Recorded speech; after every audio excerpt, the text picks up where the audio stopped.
ஆணில் பாதி பெண்மை என்று வேதம் சொல்லியது. எந்த பாதி எங்கு சேரும் யார்தான் சொல்லுவது? தெய்வம் ஒன்று சேர்க்கும் சொந்தம் இங்கே சேர்கிறது.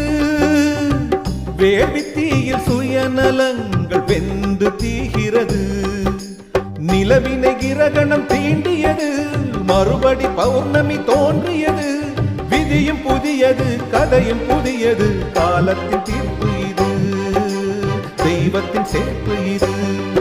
இது காதலின் சங்கீதம், மாற்றும் மாலையும் ஏற்றும் தீபமும் மங்கள பண்பாடும்.